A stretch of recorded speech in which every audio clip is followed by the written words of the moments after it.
Hi cute little banded boy Jagan Reddy ఏంటనుకుంటున్నారా ఇలా పిలుస్తున్నానని?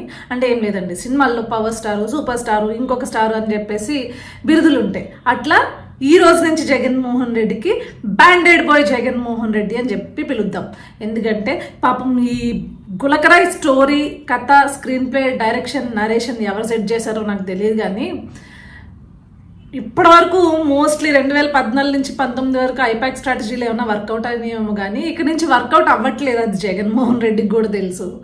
పాపం అయినా కూడా వాళ్ళని బిలీవ్ చేసి వాళ్ళు చేయమన్నది చేస్తున్నారు. చూడండి యాక్టింగ్, అసలు మనవాడికి ఆస్కర్ లెవెల్లో చేసిన పర్ఫార్మెన్స్కి ఒక అవార్డు ఇవ్వాలన్నమాట. మనం కూడా ఒక ఆస్కర్ లెవెల్ అవార్డ్స్ని క్రియేట్ చేసి మరీ పాలిటిక్స్లో ఇవ్వాలి.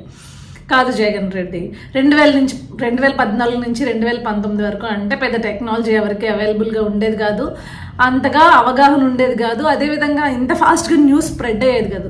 అప్పుడు నువ్వు కోడికత్తి డ్రామా ప్లే చేసినా, లేకపోతే బాబాయ్ గొడ్డలి డ్రామా ప్లే చేసినా ఎవరైనా కొద్దిగా బిలీవ్ చేశారు వాటిని. కానీ 2019 నుంచి 2024కి టెక్నాలజీ ఎంత స్పీడ్గా జనాలు అందిపుచ్చుకుంటున్నారు, ఎంత స్పీడ్గా వార్తలు స్ప్రెడ్ అవుతున్నాయి అనేది తెలిసి కూడా నిన్న ఐపాక్ ఓడి ఈ డ్రామా ఆడమంటే నువ్వు ఆడావు చూడు, నీకు first of all hats off చెప్పచ్చు. ఫెయిల్యూర్ అవుతుందని తెలిసిన సరే. నిన్న కదా బ్యాండెడ్ తీసింది, మొన్నటి దాకా ఒక బ్యాండెడ్ అతికించుకున్నాడు. జనరల్గా బ్యాండెడ్ ఎలా అతికించుకుంటారండి అంటే ఒక చిన్న స్కారో లేకపోతే అంటే ఇంకా ఆ పచ్చు ఉంటే, దెబ్బకి ఆ పచ్చు ఉంది అనుకోండి, వాటి మీద ఈగలు వాడకుండానో లేకపోతే హీలింగ్కో బ్యాండెడ్ వాడతారు. అసలు అదేంటి జగన్ రెడ్డి, అసలు బ్యాండెడ్ తీస్తే మొత్తం దెబ్బే మాయమైపోయింది. ఏం కామెడీగా అనిపించట్లా? ఇది కొద్ది గొప్ప ఐపాక్ వాళ్ళు ఇలాంటి డ్రామాలు క్రియేట్ చేసినప్పుడు కొంచెంలో కొంచెం బిలీవబుల్గా ఉండేలా చూడు. మరీ ఇలా దెబ్బలు మాయమైపోయి జనాలకు దొరికిపోయేలా చేస్తే కమెడియన్లా చూడరు మనల్ని. నిన్న అసలు మీ పేటిఎం గొర్రెలు హీరో అని ఒక ఎలివేషన్ వేస్తున్నారు, నువ్వేమో రోజు రోజుకి కమెడియన్ అయిపోతున్నావు. Hi cute little banded boy Jagan Reddy ఏంటనుకుంటున్నారా ఇలా పిలుస్తున్నానని? అంటే ఏం లేదండి, సినిమాల్లో పవర్ స్టారు, సూపర్ స్టారు, ఇంకొక స్టారు అని చెప్పేసి బిరుదులు ఉంటాయి. అట్లా ఈ రోజు నుంచి జగన్మోహన్ రెడ్డికి బ్యాండెడ్ బాయ్ జగన్మోహన్ రెడ్డి అని చెప్పి పిలుద్దాం.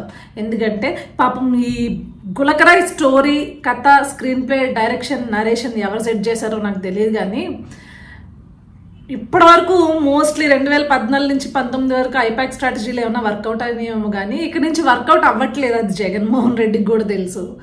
పాపం అయినా కూడా వాళ్ళని బిలీవ్ చేసి వాళ్ళు చేయమన్నది చేస్తున్నారు. చూడండి యాక్టింగ్, అసలు మనవాడికి ఆస్కర్ లెవెల్లో చేసిన పర్ఫార్మెన్స్కి ఒక అవార్డు ఇవ్వాలన్నమాట. మనం కూడా ఒక ఆస్కర్ లెవెల్ అవార్డ్స్ని క్రియేట్ చేసి మరీ పాలిటిక్స్లో ఇవ్వాలి. కాదు జగన్ రెడ్డి 2014 నుంచి 2019 వరకు అంటే పెద్ద టెక్నాలజీ ఎవరికి అవైలబుల్గా ఉండేది కాదు, అంతగా అవగాహన ఉండేది కాదు, అదేవిధంగా ఇంత ఫాస్ట్గా న్యూస్ స్ప్రెడ్ అయ్యేది కాదు. అప్పుడు నువ్వు కోడికత్తి డ్రామా ప్లే చేసినా, లేకపోతే బాబాయ్ గొడ్డలి డ్రామా ప్లే చేసినా ఎవరైనా కొద్దిగా బిలీవ్ చేశారు వాటిని. కానీ 2019 నుంచి 2024కి టెక్నాలజీ ఎంత స్పీడ్గా జనాలు అందిపుచ్చుకుంటున్నారు, ఎంత స్పీడ్గా వార్తలు స్ప్రెడ్ అవుతున్నాయి అనేది తెలిసి కూడా నిన్న ఐపాక్ ఓడి ఈ డ్రామా ఆడమంటే నువ్వు ఆడావు చూడు, నీకు first of all hats off చెప్పచ్చు. ఫెయిల్యూర్ అవుతుందని తెలిసిన సరే.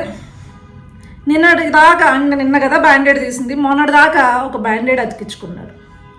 జనరల్గా బ్యాండెడ్ ఎలా అతికించుకుంటారండి అంటే ఒక చిన్న స్కారో లేకపోతే అంటే ఇంకా ఆ పచ్చు ఉంటే, దెబ్బకి ఆ పచ్చు ఉంది అనుకోండి, వాటి మీద ఈగలు వాడకుండానో లేకపోతే హీలింగ్కో బ్యాండెడ్ వాడతారు. అసలు అదేంటి జగన్ రెడ్డి, అసలు బ్యాండెడ్ తీస్తే మొత్తం దెబ్బే మాయమైపోయింది. ఏం కామెడీగా అనిపించట్లా? ఇది కొద్ది గొప్ప ఐపాక్ వాళ్ళు ఇలాంటి డ్రామాలు క్రియేట్ చేసినప్పుడు కొంచెంలో కొంచెం బిలీవబుల్గా ఉండేలా చూడు. మరీ ఇలా దెబ్బలు మాయమైపోయి జనాలకు దొరికిపోయేలా చేస్తే కమెడియన్లా చూడరు మనల్ని. నిన్న అసలు మీ పేటిఎం గొర్రెలు హీరో అని ఒక ఎలివేషన్ వేస్తున్నారు, నువ్వేమో రోజు రోజుకి కమెడియన్ అయిపోతున్నావు.